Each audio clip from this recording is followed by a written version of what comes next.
"Don't come to the wedding, my daughter," Alice said, her voice cold as winter steel. After 40 years as an insurance investigator, I thought I'd seen every kind of betrayal, every carefully constructed lie. But nothing prepared me for this moment. Standing in my empty Wisconsin study, watching my only child choose a stranger over the man who raised her. The stranger was Caleb Prescott, her fiancé, all polished charm and tech startup promises. He'd swept into our lives like a perfect storm, armed with PowerPoints about solar innovation and talk of million-dollar investors. Alice was completely under his spell. She saw a brilliant entrepreneur building the future. But I saw something else entirely. The same predatory smile, the same calculated charm, the same hollow promises I'd spent decades exposing in fraudulent insurance claims. My instincts screamed danger, but Alice wouldn't listen. She'd made her choice, and I was officially uninvited from her new life. They thought the old man was powerless, just another discarded father nursing his wounded pride. What they didn't know was that I still had one final case to investigate. Before we continue, please subscribe to the channel and let us know where you're listening in the comments. My father was a dairy farmer. He taught me a simple truth: you can't rush growth, and you can't fake a harvest. My whole life in Wisconsin has been guided by that. The worn leather of my armchair, molded to my shape after 30 years, was a testament to that belief. The musky scent of old books and dried pipe tobacco that filled my study was a perfume built over decades, not bought in a store. Outside, a November wind howled with Midwestern fury, rattling the old window panes, but in here there was only the quiet hum of the furnace and the warm glow of my reading lamp. On the corner of my oak desk, a silver frame held a photo of Martha. Even after 5 years, her smile felt like a physical presence in the room. She was the one who understood the slow, steady rhythm of my heart. She'd have liked this quiet evening, the first real cold snap of the season settling over Madison. I ran a thumb over the cool glass of the frame, the silence a comfortable blanket. My life was a well-tended field now, my years as an insurance investigator behind me, my days ordered by coffee, the newspaper, and long walks by the lake. It was a simple harvest, but it was honest. The sudden cheerful chime of my laptop sliced through the quiet. A video call. My screen lit up, and there was Alice, my daughter, her face, a beacon of West Coast sunshine, beaming into my dim Wisconsin study. Her smile was the same one that had lit up my world for 29 years, but her background was different. Sleek, minimalist, with the kind of art on the walls that costs more than my property taxes. "Seattle. Dad, there you are," she chirped, her voice bright and clear. "Hi, sweetheart. How's my girl?" I settled back my own smile, feeling natural for the first time all day. Then a man slid into the frame beside her, his arm draping around her shoulders with practiced ease. He was handsome in that sharp, aggressive way modern men seem to favor. His dark hair was perfectly styled, and his smile was a flash of brilliant white that didn't quite reach his eyes. This was Caleb Prescott. "Stanley, it's a pleasure to finally meet you properly," he said, his voice smooth as polished granite. "Alice has told me so much about you." "Caleb," I nodded, studying him. He wore a crisp shirt with no tie, a uniform for the new breed of tech titans. His watch, a sliver of black and steel, gleamed with the aggressive shine of new money. He positioned himself so he was slightly in front of Alice, a subtle claiming of the screen. "Caleb was just telling me about the new round of funding," Alice gushed, leaning into him. "His company is going to change everything, Dad. He's developing a new kind of solar film so thin you can apply it to any surface. We're disrupting the entire energy sector." Caleb corrected gently, his eyes flicking to something off-screen for a fraction of a second. "It's about scalable solutions and creating a sustainable synergy between technology and the environment." The words were impressive, but they were hollow like perfectly formed plastic fruit. My instincts, honed by years of sniffing out fraudulent claims, began to stir. After they disconnected, the silence of my study returned, but it was no longer comfortable. It felt heavy, charged with an unnamed dissonance. Everything about Caleb Prescott was perfect. His story, his ambition, his devotion to my daughter. It was a flawless claim submitted with all the right documentation. But a farmer knows the soil and an investigator knows the tells. He promised Alice the world funded by investors who believed his slick PowerPoints.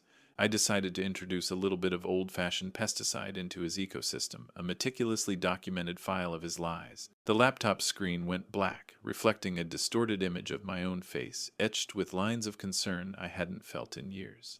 The cheerful echo of Alice's voice faded, replaced by the howling of the wind outside, a sound that suddenly felt less like a storm and more like a warning. My decision to open a file on Caleb Prescott wasn't born from anger or jealousy. It was professional recognition.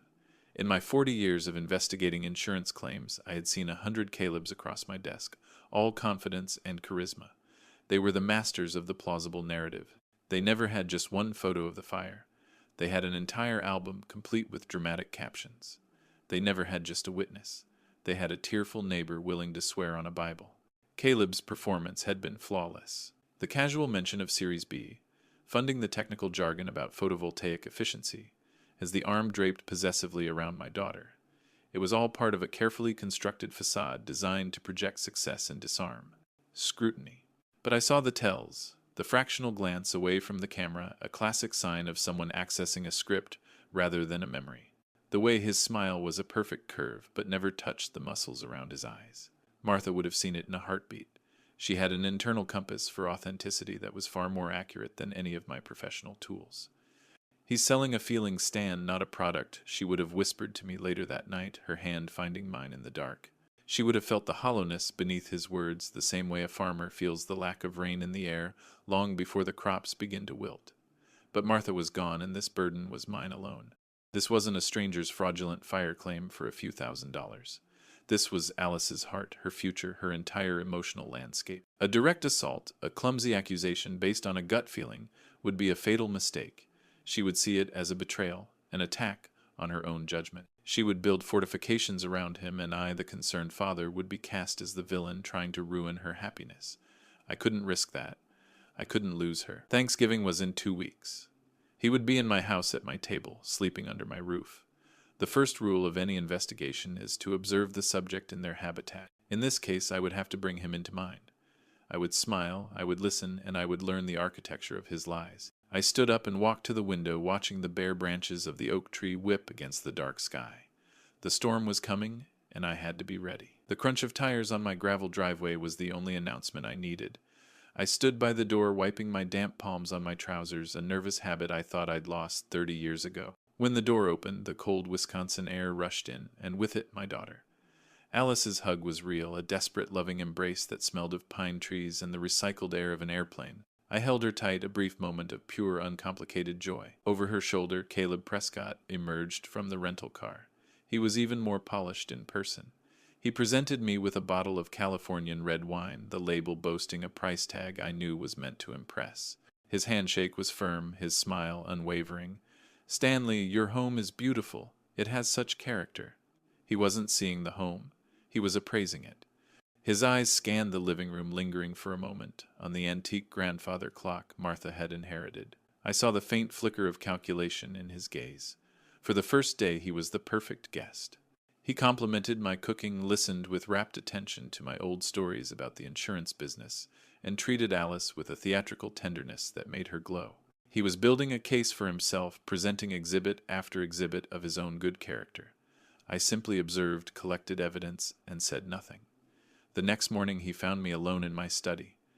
I was cleaning my old pipes, a ritual that always helped me think. He entered without knocking, carrying 2 mugs of coffee. "Thought you might like one," he said, his tone casual, but his presence felt like an intrusion into my sanctuary. He got straight to the point after a moment of small talk.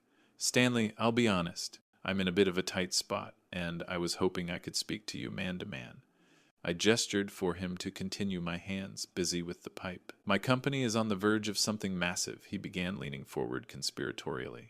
"We have a major investor from Singapore ready to close a $10 million deal. But there's a temporary cash flow issue, a supply chain hiccup from one of our overseas manufacturers. It's nothing really, but it needs to be smoothed over before the final paperwork is signed." He paused, gauging my reaction. I kept my face neutral, a mask I had perfected over thousands of interviews. "I need a short-term bridge loan. $75,000. It's just to cover operational costs for the next 60 days. The moment the deal closes, you'll have it back with 20% interest for your trouble." He sat back, the picture of earnest confidence.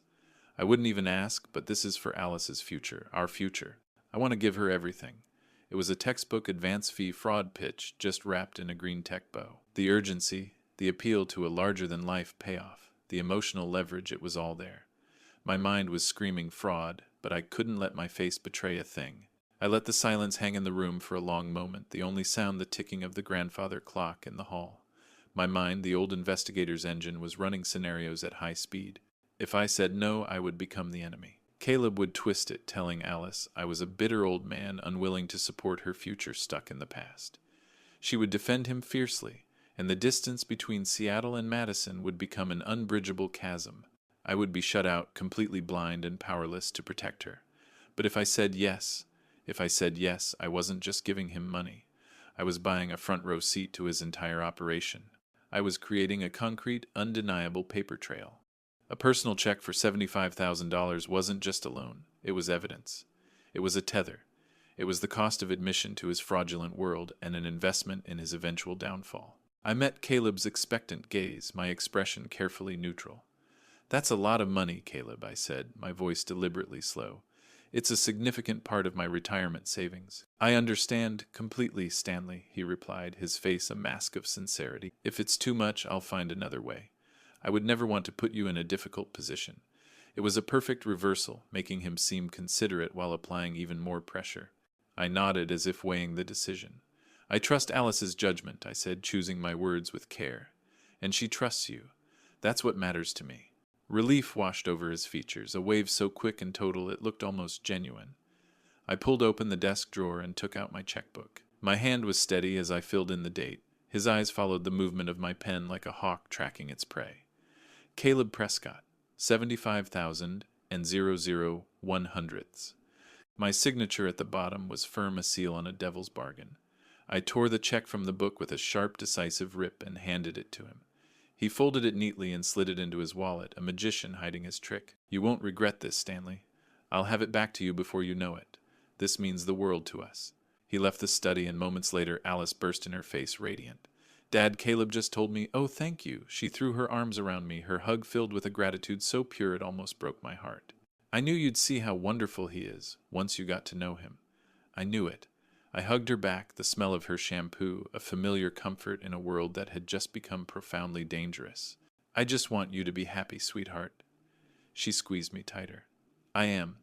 I really am." I watched her leave, her step light with a joy I had just purchased with a lie. The check wasn't an act of faith. It was a trap, carefully baited. He thought he had just secured funding. He was wrong. He had just officially opened his own case file. The quiet that settled over the house after Alice and Caleb left was profound. It wasn't the peaceful solitude I was used to. It was the tense silence of an empty stage, after the actors have departed, the plot still hanging thick in the air. For 2 days, I did nothing. I let the check clear. My online banking statement confirmed it on Tuesday morning, a withdrawal for $75,000. The tether was now firmly attached. My study, once a place of quiet retirement, transformed back into an operations center. I didn't need file cabinets or corkboards anymore. My tools were simpler now: a fast internet connection, a subscription to a public records database, and a lifetime of knowing where to look for the cracks in a perfect story. I started with the official business filings for Prescott Sustainable Solutions, easily accessible through the Washington Secretary of State website. On the surface, everything looked legitimate. The company was incorporated 8 months ago. The status was active. The registered agent was listed as Caleb Prescott himself. Most people would have stopped there satisfied. But an investigator knows the devil is always in the details that seem unimportant. I focused on the principal office address. It was a street in a commercial district in Seattle. I copied the address and pasted it into a separate search engine. The result came back instantly. It wasn't an office building. It wasn't a tech campus or a research lab. It was a UPS store. I leaned back in my chair, a cold sense of certainty washing over me. This was the first concrete piece of evidence, the first loose thread on his perfectly tailored suit. A multi-million-dollar tech startup poised to disrupt the entire energy sector was being run out of a rented mailbox nestled between a dry cleaner and a pizza parlor. It was a classic shell company tactic, a way to create a legal entity with no physical substance, a ghost in the machine. The slick PowerPoints he must have shown his investors, the talk of research teams and global supply chains, it was all anchored to a 5 by 10-inch box.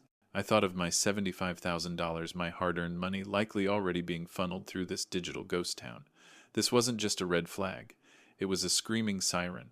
Caleb Prescott didn't have a company.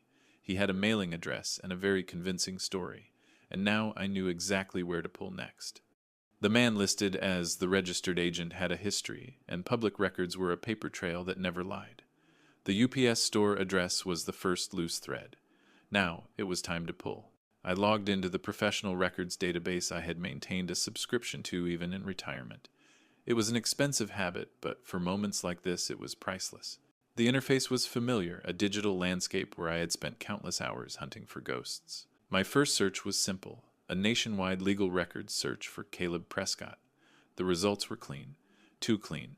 No bankruptcies, no lawsuits, no criminal record. For a man his age running a supposedly high-stakes tech company, that level of invisibility was more suspicious than a long list of misdemeanors. It meant he was either a saint or he was wearing a mask. My money was on the mask.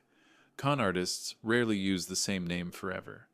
They shed identities like snakeskin, so I pivoted. I couldn't search for a name I didn't know, but I had other data points. I had his date of birth, which Alice had happily supplied for a family tree project a month ago. I ran a new, broader search, looking for civil court cases filed in the last 10 years, filtering not by name but by age and state. I started with states known for sunshine and vulnerable retirees: Florida, Nevada, Arizona. Florida came up empty. Nevada the same. My heart sank a little. Was my gut wrong for the first time? Then I ran the search for Arizona. The screen populated with dozens of cases. I narrowed the parameters further: investment fraud, breach of contract. The list shrank, but it was still long. I started opening them one by one, a methodical, tedious process of elimination. It was on the 7th file that I froze. The plaintiff was a 68-year-old widow. The case was a civil suit for misappropriation of funds, a classic investment scheme. The amount was over $200,000. But it was the defendant's name that made me stop breathing. It wasn't Caleb Prescott. It was Martin Keller. The name meant nothing to me. But below it was the physical description provided in the court filing: male, Caucasian, 6'1", brown hair, brown eyes, approximate age 30. It was a match. My mouse hovered over a hyperlink labeled Exhibit D Deposition Photograph. My finger trembled slightly as I clicked. The image loaded, grainy and poorly lit. But there was no mistaking it. It was him. Younger by a few years, a little less polished, but the same man. The same sharp jawline. The same practiced smile that didn't reach his eyes. The same predator who had sat in my study drinking my coffee, asking for my money. My blood ran cold. The ghost from Arizona had a name, and he was about to marry my daughter. Staring at the grainy photograph of a younger Caleb, I felt no triumph, only a deep, chilling dread. This wasn't a puzzle anymore. It was a diagnosis. My printer whirred to life, spitting out page after page of the court filings. I worked methodically, the habits of a lifetime taking over. I downloaded every PDF: the initial complaint, the depositions, the list of exhibits, the final motion to dismiss. My study filled with the smell of warm paper and ink, a tangible archive of his sin. I spent the next 3 hours reading, a highlighter in my hand. The story that unfolded was sickeningly familiar. The plaintiff, a retired teacher, had met Martin Keller through her daughter. He had swept the daughter off her feet, establishing a beachhead of trust within the family. His company then was a different fiction, something about patented water purification technology for developing nations. It was another noble cause, another perfect disguise.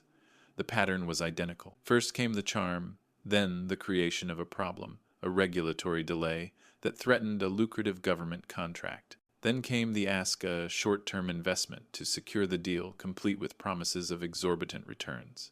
The widow, trusting her daughter's judgment, had liquidated a stock portfolio meant to fund her grandchildren's education. She gave him everything. The money vanished into a labyrinth of LLCs, each one registered to a different mail drop address. When she started asking questions, he became evasive. When she threatened legal action, he disappeared. The case was eventually dismissed, not because he was innocent, but because he couldn't be served. He had simply ceased to exist as Martin Keller. The court documents were a ghost story, the tale of a financial predator who hunted, consumed, and then vanished into thin air. I read the daughter's deposition, her words filled with a shame and confusion that resonated with a terrible clarity. He was so convincing, she had stated. He made you feel like you were part of something important, something that would change the world. I pushed my chair back, my hands shaking with a quiet rage. This wasn't just a con artist. This was a parasite who infected families, turning a daughter's love into a weapon against her own mother. He had done it before, and he was doing it again. My $75,000 was just the entry fee. The real target was Alice's trust and through her my entire life's savings. The file on my desk was no longer just an investigation. It was a battle plan. The file sat on my desk, a thick manila folder filled with the architecture of Caleb's deceit. For 2 days I did nothing but stare at it. The investigator in me had done his job assembling an open and shut case. But the father in me was paralyzed. How do you tell your daughter that the man she loves is a ghost? How do you present evidence that her perfect future is a meticulously crafted lie designed to ruin you? Every option felt like a betrayal. An email would be cowardly, easily dismissed as the ramblings of a jealous old man. A phone call felt too impersonal for a wound this deep. I pictured her face crumpling in disbelief and then hardening with defensive anger. I would become the enemy, the destroyer of her happiness. She would choose him not because she didn't love me, but because the alternative, admitting she had been so completely fooled, was too devastating to contemplate. I picked up the phone 3 times to call her, and 3 times I put it down. My finger hovered over her contact photo, her bright, trusting smile a silent accusation. What kind of father brings this kind of poison into his daughter's life? But then I saw the face of the woman from Arizona in my mind, her life savings gone, her family fractured. I would not let that happen to Alice. My silence would be a greater betrayal than the harsh truth. On the 3rd day, I made my decision. This was not a message that could be delivered from 1,000 miles away. It required eye contact. It required the tangible weight of the evidence in her hand. I opened my laptop, the screen illuminating my tired face in the dark study. I booked the first flight to Seattle for the following morning. Only then did I call her. "Dad, hi, is everything okay?" Her voice was cheerful, a stark contrast to the storm brewing inside me. "Everything's fine, sweetheart. I have some business that brought me to the West Coast unexpectedly. I was hoping I could take you and Caleb out to dinner tomorrow night." The lie tasted like ash in my mouth. "Really? That's great. Of course, Caleb has a late meeting, but he can join us after. Is 7 at the Palisade okay?" The Palisade. An expensive seafood restaurant with a view of the city lights. Of course. It was his kind of place. "Perfect," I said, my voice steady despite the hammering in my chest. "I can't wait to see you." "We can't wait to see you too, Dad. This is a wonderful surprise." After we hung up, I leaned back in my chair and closed my eyes. A surprise. She had no idea. I was flying across the country to detonate a bomb in the middle of her life. I was the reluctant messenger carrying the worst news a father could ever deliver. And I had to pray that once the smoke cleared, my daughter would still be standing there. The Palisade was the kind of place designed to make a man like me feel small. Floor-to-ceiling windows showcased a glittering Seattle skyline, a view that probably cost more than my monthly mortgage. The clinking of wine glasses and the low murmur of important conversations felt a world away from my quiet study in Madison. I sat with the manila folder resting on the chair beside me, a bomb in a plain brown wrapper. Alice arrived first, a vision in a simple black dress, her face lit with genuine happiness to see me. "Dad, I can't believe you're here." She hugged me, and for a moment the weight in my chest lifted. We made small talk, her asking about my flight, me asking about her work. But the purpose of my visit sat between us like an uninvited guest. "Sweetheart," I began, my voice lower than I intended. "There's something we need to talk about. It's about Caleb." Her smile faltered. "Is something wrong? Did you two have a disagreement at Thanksgiving? It's more serious than that." I reached for the folder. "I did some looking into his company, Alice. Just due diligence. What I found was—" Just then Caleb arrived. He moved through the restaurant with the predatory grace of a shark, smiling at the hostess, nodding at a man at a nearby table. He kissed Alice's cheek and extended a hand to me. "Stanley, so good to see you. Sorry I'm late. The investors from Singapore wouldn't let me off the phone." He sat, and the atmosphere immediately shifted. The warmth between my daughter and me chilled, replaced by a tense triangular geometry. "Dad was just saying—" "He found something about your company," Alice said, her voice laced with uncertainty. I took a deep breath. "I found a civil suit in Arizona, Caleb, against a man named Martin Keller for investment fraud. A man who looks exactly like you." Caleb didn't flinch. He simply picked up his water glass, took a slow sip, and then looked at me with an expression of profound disappointment. "Ah, that. I was hoping I wouldn't have to burden Alice with this." He turned to her, his voice soft and wounded. "Honey, that was a frivolous lawsuit filed by a disgruntled former associate. It was a partnership that went sour. We countersued for defamation, and the whole thing was dismissed. My lawyers advised me to use a different name on that venture for liability reasons. It's a standard practice in the startup world." The case was dismissed because you couldn't be found, I countered, my voice flat. You disappeared. I moved to Seattle to start my new company. To build our future, he said, reaching across the table to take Alice's hand. He looked back at me, his eyes now cold. Stanley, I understand you're protective. But digging up old settled business disputes and presenting them as some kind of criminal activity is, well, it's deeply hurtful. It feels like you're trying to sabotage us. Sabotage, I was incredulous. Dad, why would you do this? Alice's voice cracked, pulling her hand away from Caleb to wrap her arms around herself. Why would you go behind our backs? Caleb explained it. It was a business thing. Why are you trying to make him sound like a criminal? I looked at my daughter's face, not with the anger I expected, but with the raw pain of betrayal. In that moment, I realized my evidence meant nothing. He had already won this battle. He wasn't just selling a lie. He was selling a world she desperately wanted to be true. I didn't sleep. I sat in the anonymous beige armchair of the hotel room, watching the city lights of Seattle blur into the gray dawn. The manila folder lay on the bed, its contents feeling not like evidence, but like the foolish ramblings of an old man. I had played my hand, and I had lost. I had underestimated the strength of Caleb's narrative and the depth of Alice's desire to believe it. My phone rang at precisely 8:00 a.m. I knew it was her. I let it ring 3 times before answering, my throat tight. Dad. Her voice was not her own. It was flat, stripped of all warmth, the carefully rehearsed tone of someone delivering a verdict. Alice, I managed to say. I'm calling to make things very clear, she said, the words sharp and evenly spaced. What you did last night was unacceptable. You ambushed us. You tried to humiliate the man I love with conspiracy theories you dug up from the internet. Sweetheart, it's not a theory. It's a court document. It's his face. Stop, she cut me off, her voice rising slightly. Caleb told me you might do this. He said some parents can't let go that they see their children's happiness as a threat to their own control. I didn't want to believe him, but you proved him right. Every word was a perfectly calibrated blow, a parroting of his manipulative rhetoric. He had spent the night coaching her, arming her with his poison.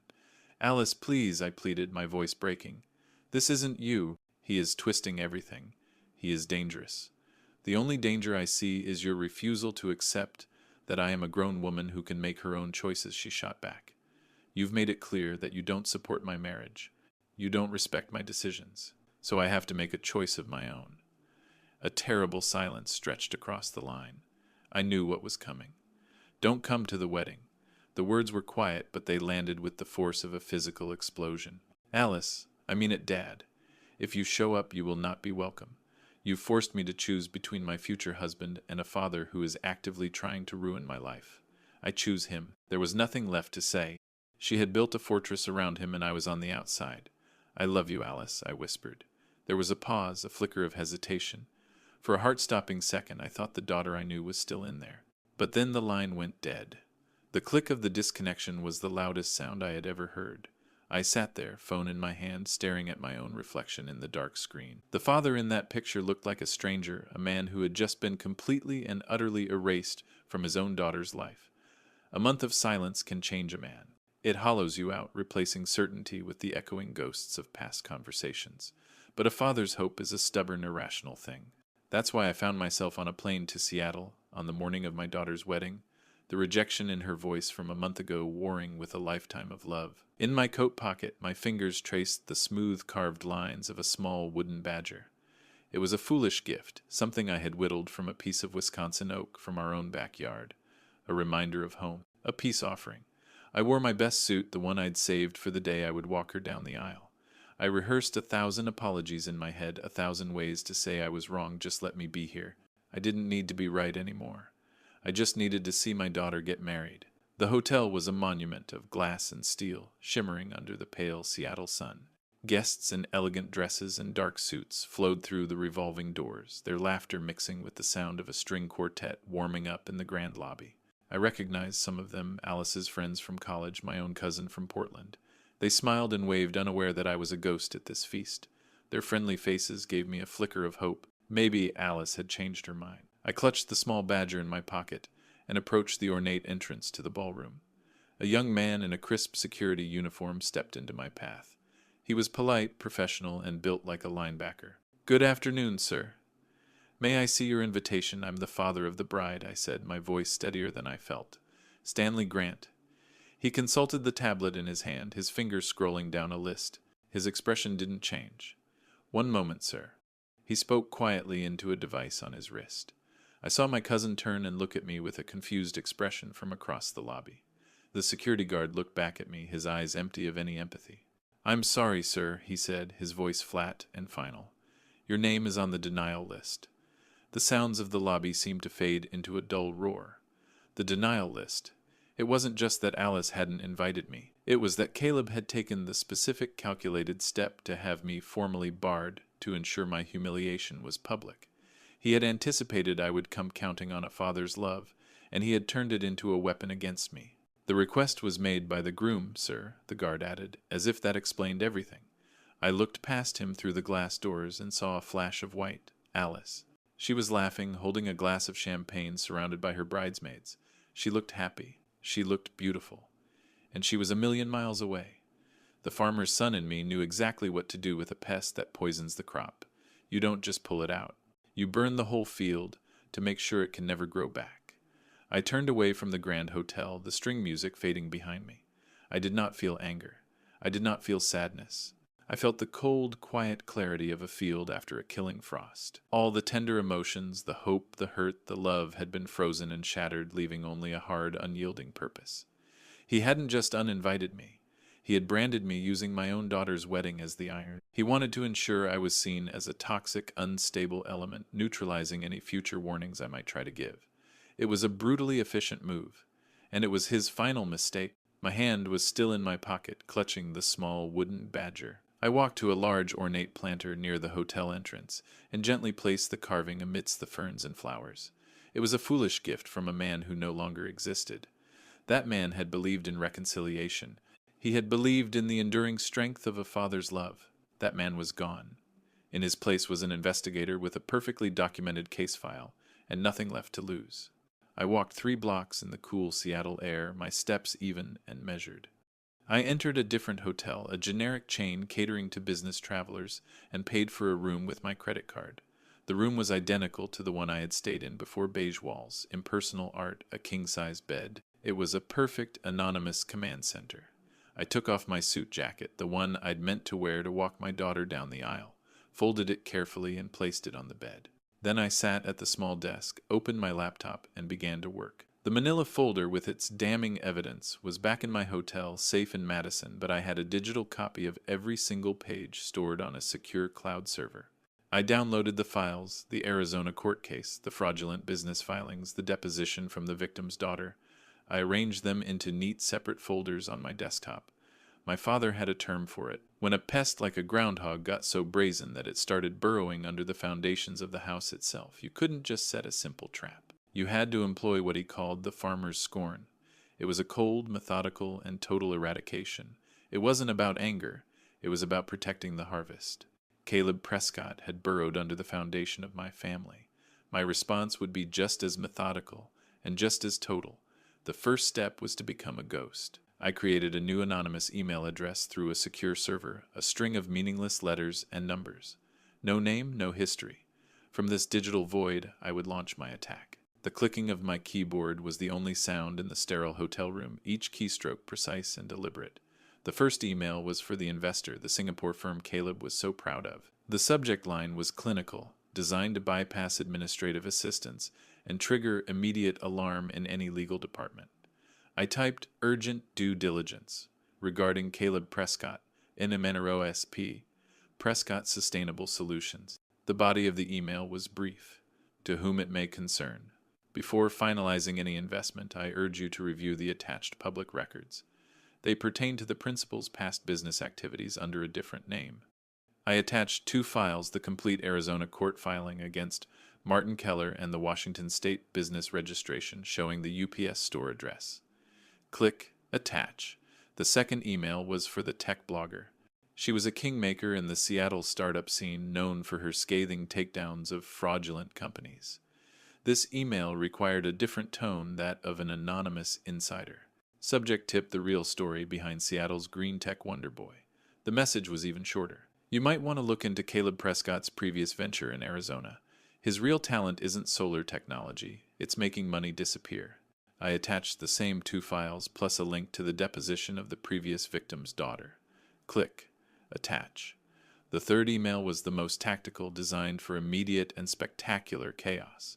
I had seen the caterer's name on the wedding invitation Alice had sent me weeks ago. A quick search brought up their corporate office and an email for their accounting department. The subject line was a masterpiece of professional concern. Confidential warning regarding payment. SN.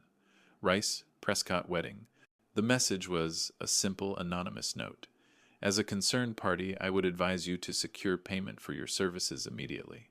The groom's primary source of funding for this event is no longer viable. Do not extend any further credit. No attachments. No proof. Just a seed of pure financial panic. I read over all 3 drafts in my outbox. Each was a different kind of poison aimed at a different part of his life, his finances, his reputation, and his perfect stolen day. I took a steadying breath, not of hesitation but of finality. I hit send. Then I hit send again, and one last time. 3 emails, 3 digital seeds of destruction. The harvest would be spectacular. I turned my phone to airplane mode and ordered a coffee black. The hotel coffee had gone cold. An hour had passed. Outside, the Seattle sky was beginning to bruise with the colors of early evening. Somewhere across the city, my daughter was likely dancing her first dance as Mrs. Caleb Prescott. The thought should have hurt. Instead, I felt a profound and unsettling calm. It was time to see if the pesticide had worked. I picked up my phone and switched off airplane mode. For a moment, there was nothing. Then it began. A single vibration. A news alert from a Seattle tech publication I had subscribed to during my research. The headline was a Dagger Prescott Sustainable Solutions CEO accused of fraud in previous Arizona venture. The blogger had worked fast. The first seed had sprouted. His reputation was now officially compromised. Another vibration. A text message from my cousin Frank, the one from Portland who was at the wedding. Stan, where are you? Weird vibe here. Caterers are all huddled in a corner looking angry. I didn't reply. Frank was an innocent bystander, a civilian witness to a demolition he didn't understand. Then came the calls. My screen lit up with a number I didn't recognize. It called, went to voicemail, then immediately called again. The caterer, I presumed, trying to find the man who had paid the deposit. Then another number, this one with a Seattle area code. Then another. They were panicking. My third email had hit its mark. The screen went dark for a second, then lit up again. Caleb Prescott. He called once, twice, a third time. The frequency was frantic. I watched the red notification badge on my phone icon climb. 3 missed calls. 5, 10. He was realizing his carefully constructed world was cracking at the seams. He would be trying his credit cards, each one declining with a harsh electronic beep. He would be making promises he couldn't keep, his polished charm dissolving into beads of sweat on his forehead. 15 missed calls. 20. Then a new picture flashed on the screen, one that made my chest tighten despite my cold resolve. Alice. Her bright smiling face appeared for a single desperate ring before vanishing, leaving behind the ghost of another missed call. She was in it now. The chaos had reached her. She would be looking at her new husband, her perfect man, and seeing not a savior, but a cornered animal. The phone buzzed one last time. It was a voicemail notification. I let the phone fall to the comforter, its screen glowing with the evidence of a world coming undone. The harvest had begun. I sat on the edge of the hotel bed, the city lights outside painting stripes across the room. My thumb hovered over the voicemail icon. 37 new messages. I pressed play, and the story of the collapse began to tell itself, one desperate fragment at a time. The first was from Caleb, his voice still laced with arrogance, annoyed but not yet panicked. Stanley, call me. There's a payment issue with the caterer. Some kind of technical glitch. Handle it. He didn't ask. He commanded. The next message was from a woman with a clipped professional tone. Mr. Prescott, this is Jean from Prestige Catering. As per our conversation, we require immediate wire transfer for the outstanding balance before dinner service can begin. Your card has been declined. Then, Caleb again, the polished veneer beginning to crack. His voice was tight-strained. The investor just pulled out. They saw some trash article online. What did you do? Call me back now, Stan. This isn't funny. The use of my first name was an attempt at intimacy, a tool he no longer had the right to use. The fourth message was chaos. I could barely hear Caleb's voice over a din of angry murmuring. and the distinct sound of heavy equipment being rolled across a marble floor. They're taking the flowers. The band is packing up. You did this. You ruined everything. Message after message chronicled his descent. His pleas grew more frantic, his threats more hollow. He offered me more money, promised to pay me back double, then triple. He accused me of being a bitter, jealous old man. He blamed the banks, the internet, the caterer. He blamed everyone but himself. The confident CEO had been stripped away, revealing the whining, entitled fraud underneath. I listened to them all, a dispassionate observer, cataloging the final moments of a dying star. I felt nothing. No pity, no satisfaction, just the cold, grim reality of a necessary amputation. Then came the final message, the one from Alice. It wasn't angry, it wasn't accusatory. It was just small, the sound of a world shattered. Dad, her voice was a bare whisper, broken by a sob she couldn't contain. The police are here. Some of the other investors, they called the police. A long pause filled with the sound of her ragged breathing. Caleb, he's not who he said he was. You were right. Another sob, this one deeper, filled with a pain that lanced through my cold resolve and found my heart. Please, just please pick up the phone. The cold clarity I had clung to for hours shattered, leaving behind the familiar ache of a father's heart. The satisfaction I had anticipated was hollow, a phantom feeling compared to the raw, immediate pain in my daughter's voice. The farmer's scorn had done its work, but the field was on fire and my only crop was in the middle of the blaze. There was no hesitation. I dialed her number. She answered on the first ring, her voice a choked sob. Dad, I'm here, sweetheart, I said, my voice calm, and even a tone I hadn't used since she was a little girl who'd fallen off her bike. I'm here. Are you in a safe place? I don't know. I'm in the bridal suite. Everyone's gone. Caleb is. He's yelling at someone on the phone. The police want to talk to me. Okay, Alice.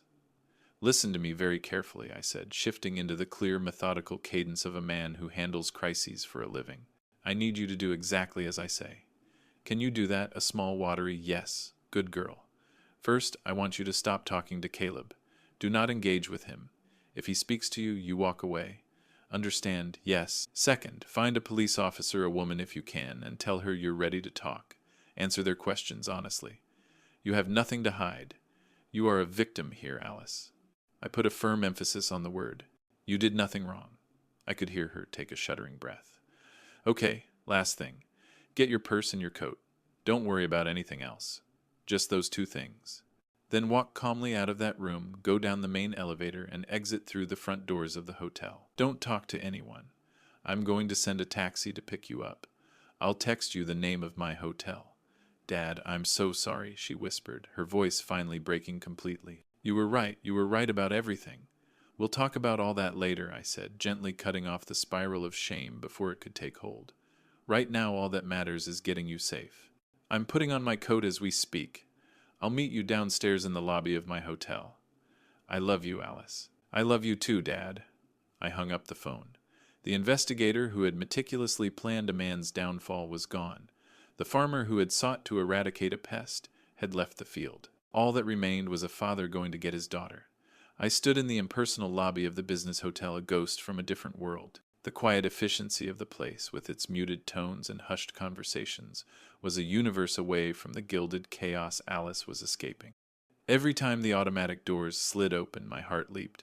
I felt like a young father again, waiting outside a delivery room, suspended between fear and a desperate protective love. Then a yellow taxi pulled up to the curb. The door opened, and she emerged. She was still in her wedding dress. The elegant white silk, meant for a night of celebration, was now a costume for a tragedy. Her shoulders were slumped, her elaborate hairstyle was coming undone, and mascara had left dark trails down her pale cheeks. She looked small and broken, a porcelain doll that had been dropped. For a moment she just stood on the sidewalk, blinking in the harsh streetlights, looking utterly lost. Our eyes met through the glass. I didn't run to her. I simply walked to the door and held it open. She walked inside, her expensive heels clicking softly on the polished floor. She didn't look at the curious glances from the other guests. She only looked at me. She stopped a few feet in front of me, her body trembling. The shame, the hurt, the confusion, it was all there in her wide, tear-filled eyes. I saw the apology forming on her lips, the flood of explanations and regrets ready to pour out. I held up a hand, a small gesture to stop her. "Not now, sweetheart," I said, my voice thick. "We don't have to talk about it now." That was all it took. The dam broke. A wrenching sob escaped her, and she collapsed into my arms, burying her face in the rough wool of my coat. I wrapped my arms around her, holding her tightly as she wept.